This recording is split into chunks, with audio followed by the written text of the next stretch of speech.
जैसे मुंबई हमारे देश में फिल्मों की राजधानी है, वैसे ही दिल्ली नाटक, ड्रामा, थिएटर की कैपिटल है। श्री राम सेंटर, कमानी ऑडिटोरियम, त्रिवेणी कला संगम, एक से एक थिएटर हैं यहाँ, जहां वीकेंड पर फिल्मों से सस्ते टिकट में नाटक जाकर देख सकते हैं। NSD national school of drama भी राजधानी दिल्ली में ही है, जहां से बड़े बड़े आर्टिस्ट निकले हैं। फैकल्टी में दुनिया के बड़े कलाकार हैं जो आकर यहां पर ड्रामा सिखाते हैं। लेकिन ये आज की खबर नहीं है। खबर तो ये है कि देश की संसद में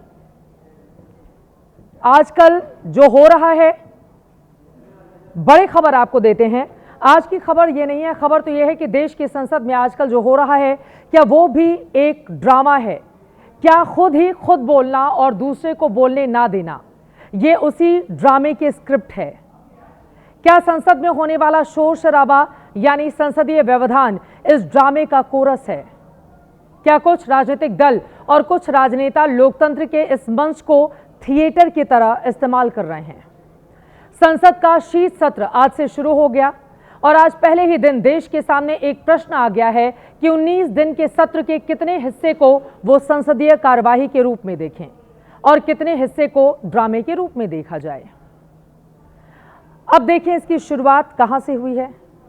शीत सत्र शुरू होने से पहले प्रधानमंत्री मोदी ने मीडिया से बातचीत की, उम्मीद जताई कि ये सत्र राष्ट्र की प्रगति को ऊर्जा देगा और इसी के साथ उन्होंने विपक्ष को कुछ नसीहतें भी दे दी। यहीं से ड्रामा शब्द ट्रेंड में आ गया। पहले वो नसीहतें सुने। विपक्ष भी अपना दायित्व निभाएं, चर्चा में ऐसे मुद्दे उठाएं, मजबूत मुद्दे उठाएं, पराजय के निराशा में से बाहर निकल करके आए। शीतकालीन सत्र में पराजय की बौखलाहट का वो मैदान नहीं बनना चाहिए। यहाँ तो नारे नहीं, नीति पर बल देना चाहिए, रणनीति बदले। मैं टिप्स देने के लिए तैयार हूँ उनको कैसे परफॉर्म करना चाहिए। ड्रामा करने के लिए जगह बहुत होती है, जिसको करना है करते रहें। यहाँ ड्रामा नहीं, डिलीवरी होनी चाहिए। प्रधानमंत्री के कहे को संक्षेप में कहें तो मतलब ये था कि विपक्ष संसद को चलने दे, काम होने दे, बिल पास होने दे, मुद्दे उठाए, चर्चा भी करे, लेकिन नियम से चले। लेकिन इस नसीहत में ड्रामा शब्द ने आज खूब सुर्खियां बटोरी। लेकिन जैसा प्रधानमंत्री ने कहा उसके उलट हुआ, या यूं कहे जिसका उन्हें पूर्वानुमान था, विपक्ष ने वही किया। इस कथित संसदीय ड्रामे में आज 4 पावरफुल सीन दिखे हैं। पहला सीन जिसमें पर्दा खुला तो दोनों सदन में विपक्ष का एसआईआर पर चर्चा की मांग को लेकर जबरदस्त शोर था। सरकार कहती रही कि चुनाव आयोग के काम पर संसद में चर्चा की क्या जरूरत है, क्या तुक है। लेकिन विपक्ष की दलील रही कि बिल्कुल है, चुनाव आयोग का खर्चा पानी संसद से ही पास होता है। इलेक्शन कमीशन इस डेमोक्रेसी में भारतीय जनता पार्टी का ड्रीम पूरा करना चाहते हैं। एसआईआर का चर्चा तब होना चाहिए जब कोई दिक्कत हो। तो ऐसा लग रहा है कि भारतीय जनता पार्टी का झंडा लेके चल रहे हैं। हार का गुस्सा इस देश की पंचायत पर आके यहाँ मत निकालो।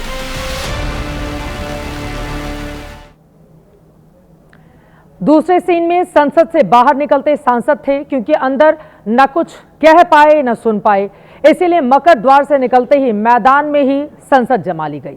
चेयर के बजाय मीडिया को एड्रेस किया गया। सरकार पर तोहमतें लगाई गई कि हमेशा संसद को सरकार हाईजैक कर लेती है। ये संसद drama, speaking about issues, raising issues is not drama.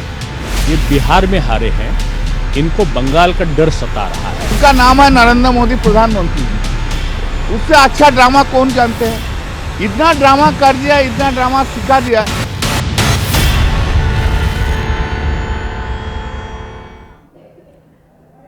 तीसरा सीन राज्यसभा का था। नए उपराष्ट्रपति पहली बार सभापति की कुर्सी पर बैठे, लेकिन कांग्रेस ने पुराने उपराष्ट्रपति पर चर्चा छेड़ दी, छींटाकशी भी शुरू कर दी, टोकने पर बहस भी की। सरकार को कहना पड़ा कि मुद्दों से भटकाए नहीं, देश का कीमती वक्त बर्बाद ना करें।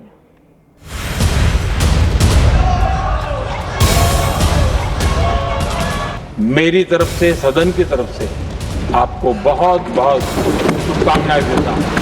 I was certain that the House did not get an opportunity to bid him a farewell. उन बातों के बारे में अगर चर्चा करने लगे तो मुझे लगता है कि वह इररिलेवेंट भी है। प्राइम मिनिस्टर बीच में छोड़ के चले जाएं, ये आपकी पीठ का पान है।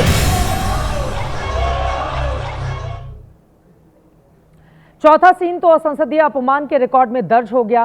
कांग्रेस सांसद रेणुका चौधरी अपने डॉगी को भी संसद लेकर पहुंची। उन्हें उसे अंदर नहीं ले जाना था, सिर्फ अपने डॉगी से तुलना करके संसद में बैठे लोगों को नीचा दिखाना था। जैसा हंगामा वो चाहती थीं, वैसा उन्होंने किया भी। जानवर को पसंद नहीं करते है ना सरकार, काटने वाले और है पार्लियामेंट में, कुत्ते नहीं। जिस तरह का बयान दे रहे हैं, देश को शर्मसार कर रहे हैं, अपने खुद लोकतंत्र का पे कुठाराघात कर रहे हैं। हर वक्त का नियम बनाने की जरूरत नहीं है, हमें खुद को चलना चाहिए कि हम किस तरह से बर्ताव करें।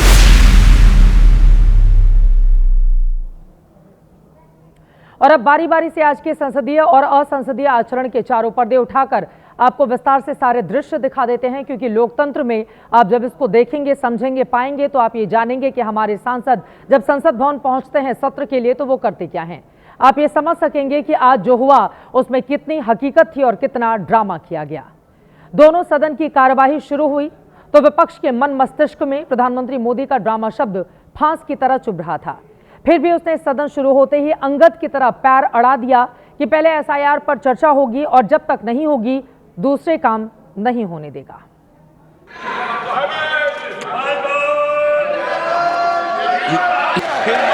आज आप यहाँ ध्यान देने का काम करते हैं। लोकसभा और राज्यसभा दोनों में विपक्ष एसआईआर पर चर्चा की मांग लेकर नारे लगाता रहा। सरकार अपनी दलीलें रखती रही। अब आपको बता देते हैं पेच कहां पर फंसा हुआ था। सरकार की ओर से दलील दी गई कि एसआईआर चुनाव आयोग का विषय है, इस पर संसद में चर्चा नहीं हो सकती। विपक्ष ने दलील दी चुनाव आयोग का बजट संसद के अधीन है, संसद को चर्चा का हक है। सरकार ने कहा हम पूरे चुनाव सुधार पर चर्चा को तैयार हैं, लेकिन समय सीमा ना थोपें। विपक्ष ने कहा लोगों का वोट अधिकार खतरे में है, इसीलिए सबसे पहले चर्चा जरूरी है। विपक्ष ने आरोप लगाया कि सरकार संवेदनशील नहीं है और वो चर्चा से भाग रही है। सरकार ने कहा कि वो भाग नहीं रही, नियमों से चल रही है और विपक्ष ये भ्रम निकाल दे कि वो सदन पर अपनी मर्जी थोप पाएगा। और अब आते हैं इस राजनीतिक ड्रामे के दूसरे सीन पर, जो संसद के अंदर नहीं बल्कि बाहर शूट हुआ। राज्यसभा से कांग्रेस ने वॉकआउट किया, उसके पहले लोकसभा दिन में 3 बार स्थगित करनी पड़ी। अंदर के हंगामे को अपना ड्रामा बताने पर विपक्षी सांसद बाहर प्रांगण में भड़क उठे तो सत्ता पक्ष भी उन्हें जवाब देने के लिए बाहर निकल आया। बहस एक ही थी, ड्रामा कौन कर रहा है। इलेक्शन कमीशन इस डेमोक्रेसी में भारतीय जनता पार्टी का ड्रीम पूरा करना चाहते हैं, जिससे कि विपक्ष की पार्टियों के वोट कट जाए। वो सदन को हंगामे से की भेंट जैसे पिछली बार भी सत्र हुआ, और एसआईआर पे क्या चर्चा करेंगे। जो अप्रत्याशित जनादेश आया उसने एसआईआर पे जवाब दे दिया। Speaking about issues, raising issues is not drama. Drama is not allowing discussion. Drama is not having a democratic discussion about issues that matter to the public. We've spoken about pollution. Why are we not raising it? उनका नाम है नरेंद्र मोदी प्रधानमंत्री जी। उससे अच्छा drama कौन जानते हैं। इतना ड्रामा कर दिया, इतना ड्रामा सिखा दिया, तो कुछ लोग भी उनका ड्रामा भी देखते हैं और कुछ सीख भी देते हैं। तो क्या करेगा विपक्ष। जिस विषय पे चर्चा करना चाहे उस पर बातचीत कर हम लोग जरूर हर विषय पर हम लोग चर्चा करेंगे, बट विपक्ष की भी जिम्मेदारी बनती है कि कम से कम सदन की गरिमा को बनाए रखें और सत्र चलने दें। 19 दिनों के शीत सत्र में 15 दिन संसद चलनी है, जिसमें सरकार का लक्ष्य 14 बिल पास कराने का है। विपक्ष ने ऐलान किया है कि कल सुबह संसद के बाहर जमा होकर नारेबाजी की जाएगी। जाहिर है अंदर भी वही होगा। हम वो आंकड़े नहीं दोहराएंगे कि संसद में एक दिन के हंगामे में कितना पैसा बर्बाद होता है। देश कई बार यह हिसाब किताब लगा चुका है। ना हम पिछले सत्र में वक्त की बर्बादी के घंटे बताने जा रहे हैं, लेकिन आज प्रश्न है कि यह हंगामा ही ड्रामा है तो इसे रोकने का संसदीय विधान क्या है। क्या कांग्रेस अपने ही पूर्व स्पीकर की रूलिंग मानेगी? 14 दिसंबर 1988 को लोकसभा स्पीकर बलराम जाखड़ ने चुनाव आयोग के काम और फैसलों पर चर्चा की इजाजत देने से इनकार कर दिया था। जाखड़ का कहना था कि चुनाव आयोग एक स्वायत्त संस्था है। लेकिन दूसरा सवाल सत्ता पक्ष की तरफ से भी है कि संसदीय हंगामे और ड्रामे के मानक कैसे तय होंगे। क्या बीजेपी वर्षों पुरानी अपने नेताओं की व्याख्या बदलेगी?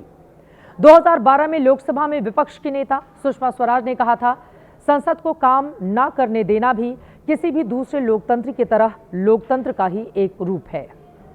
2012 में राज्यसभा में विपक्ष के नेता अरुण जेटली ने कहा था, संसदीय काम में रुकावट का जो काम हम कर रहे हैं वो अपने आप में बहुत जरूरी काम है।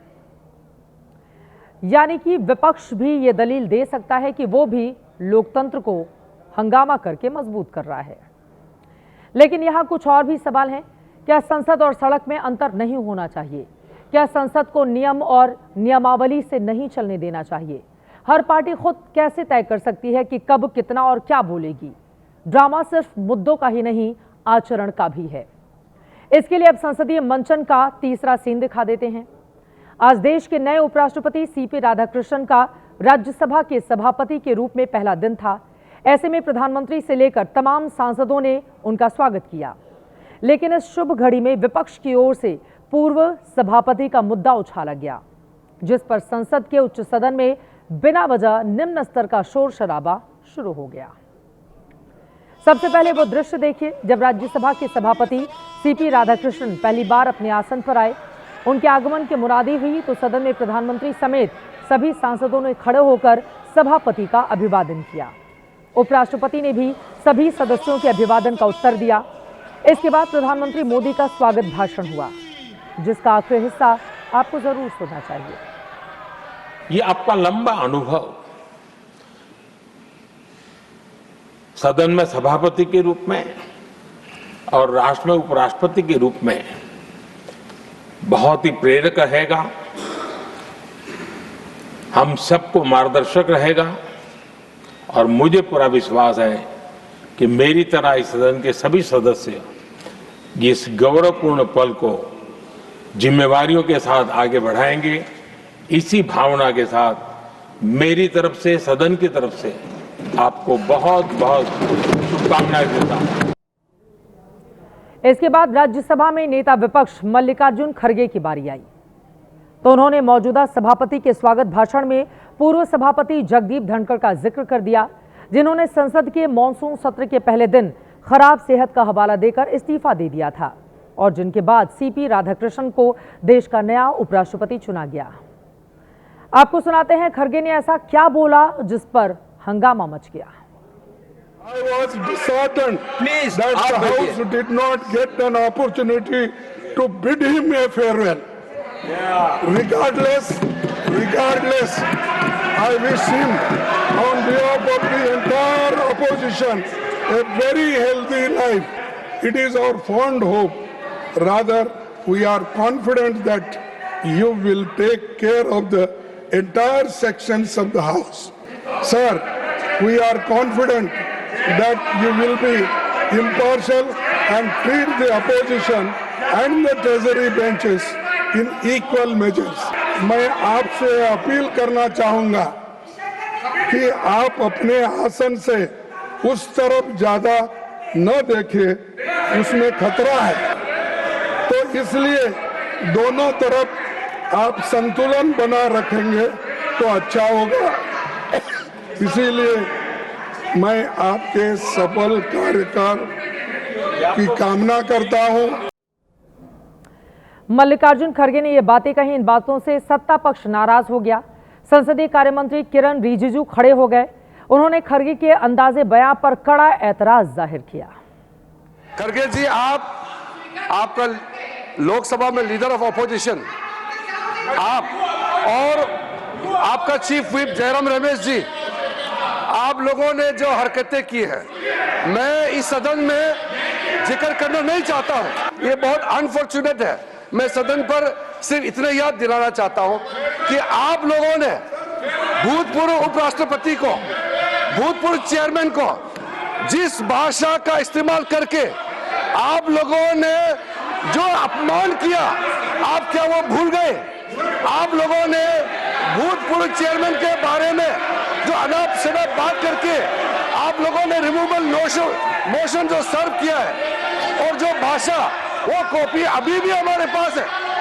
कांग्रेस पार्टी और आप लोगों ने फॉर्मर वाइस प्रेसिडेंट के खिलाफ जो भाषा का इस्तेमाल किया, जो आप लोगों ने रिमूवल नोटिस में जो शब्दों का इस्तेमाल किया, आप लोग खुद सोचिए कि चेयर का गरिमा को आप लोगों ने कितना तार तार किया है और आज आप यहाँ ध्यान देने का काम करते हैं। दुष्यंत कुमार की मशहूर पंक्ति है, सिर्फ हंगामा खड़ा करना मेरा मकसद नहीं, मेरी कोशिश है कि ये सूरत बदलनी चाहिए। लेकिन कोई सांसद ठानकर संसद पहुंचा हो कि आज तो हंगामा ही खड़ा करना है, फिर आप क्या कर लेंगे? यह आज का चौथा ड्रामा है जिसका मंचन संसद के अंदर नहीं बाहर हुआ है। हुआ ये कि कांग्रेस की राज्यसभा सांसद रेणुका चौधरी एक कुत्ते को गाड़ी पर बिठाकर संसद भवन पहुंच गई। पत्रकारों ने उनसे सवाल पूछा तो इस जानवर को उन्होंने संसद में बैठे लोगों से कहीं बेहतर बता दिया। ये कह दिया कि काटने वाले तो संसद के अंदर हैं। पहले वो तस्वीर दिखा देते हैं जब पूर्व केंद्रीय मंत्री रेणुका चौधरी संसद भवन पहुंची। गाड़ी की अगली सीट पर ड्राइवर के बगल में एक लड़के की गोद में एक कुत्ता दिखा। रेणुका चौधरी गाड़ी से उतरकर पत्रकारों से बात करने लगी तो उनसे उनकी गाड़ी में बैठे कुत्ते के बारे में भी पूछा गया। इस पर रेणुका चौधरी ने जो बयान दिया है उसे सुनकर आप अपना माथा पीट लेंगे। जानवर को पसंद नहीं करते है ना सरकार। गूंगा जानवर गाड़ी में चले गए तो इनको क्या तकलीफ है? काटने वाला कुत्ता दिखा क्या? इतनी सी तो है, काटने वाले और है पार्लियामेंट में, कुत्ते नहीं। रेणुका चौथी बार राज्यसभा पहुंची हैं, 2 बार लोकसभा सदस्य रह चुकी हैं। टीडीपी के राज्यसभा सांसद के रूप में देवगौड़ा सरकार और कांग्रेस सांसद के तौर पर मनमोहन सरकार में मंत्री भी रह चुकी हैं। लेकिन संसद में बैठे सांसदों की तुलना उस जानवर से कर रही हैं जिसे दोहराना संसद और सांसदों का अपमान होगा। ऐसे में अब विरोधी ही नहीं बल्कि सहयोगी भी रेणुका चौधरी के बयान पर ऐतराज जता रहे हैं। सांसद है, उनको कुछ प्रिविलेज है तो उनको अमर्यादित आचरण नहीं करना चाहिए। ये सदन सांसदों के लिए है, देश की नीतियों को डिस्कस करने की जगह है, जनता के द्वारा चुने हुए जनप्रतिनिधि हुए और शायद वो राज्यसभा में हैं, उनको एहसास नहीं कि लोकसभा राज्यसभा देश की जनता की भावनाओं को प्रतिबिंबित करने वाली है। वहाँ पे अपने डॉग को लेके आए हैं, उस पर सवाल किया जाए तो उस पर जिस तरह का बयान दे रहे हैं वो देश को शर्मसार कर रहे हैं, अपने खुद लोकतंत्र का पे कुठाराघात कर रहे हैं और इस पार्लियामेंट का अपमान कर रहे हैं। उनके खिलाफ कार्रवाई होनी चाहिए। कांग्रेस के एक रेजोल्यूशन करके फिर तो जनता उनका जो कामयाबी नहीं हो रहा है, इतना हल्ला बोल रहा है तब भी कांग्रेस कामयाबी नहीं हो रहा है, फेलियर हो रहा है। तो इसलिए इस बार कांग्रेस को चाहिए चुनाव में कुत्ता के चुन के भेजना चाहिए उनका देखे पार्लियामेंट में, क्योंकि उनका आदमी फेलियर हो रहा है, इसलिए कुत्ता भेजना चाहिए। जानवरों से प्रेम वैसे बुरा नहीं है, लेकिन बुरा है तो सांसदों की तुलना जानवर से करना, वो भी खुद एक सांसद की ओर से। जब हंगामा बढ़ा, सवाल उठे तो रेणुका चौधरी ने सफाई भी दी, कुत्ते को अपने साथ संसद लाने का किस्सा सुनाया, लेकिन लगे हाथ एक बार फिर से शब्दों की मर्यादा लांघ गई। कहीं कानून बनी हुई है क्या? मैं रास्ते में आ रही थी, वहां एक स्कूटर वाला और कार वाले का टक्कर हुआ।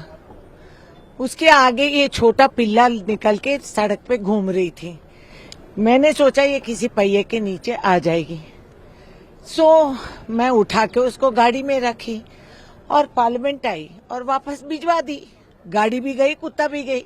तो किस बात की चर्चा चल रही है? असली डसने वाले और काटने वाले पार्लियामेंट में बैठे हैं, सरकार चलाते हैं। जिस संसद में वो खुद बैठती हैं, वहां पर सांसदों को किस भाषा में वो संबोधित कर रही हैं, आपने सुन लिया। प्रधानमंत्री नरेंद्र मोदी ने आज ही विपक्ष को ड्रामा ना करने और डिलीवरी करने की नसीहत दी है। ये भी कहा है कि अगर उसे ऐसा करना नहीं आता है तो वो उन्हें टिप्स देने को भी तैयार हैं। लेकिन विडंबना देखिए, रेणुका चौधरी ने आज ही ड्रामे की पराकाष्ठा पार कर डाली।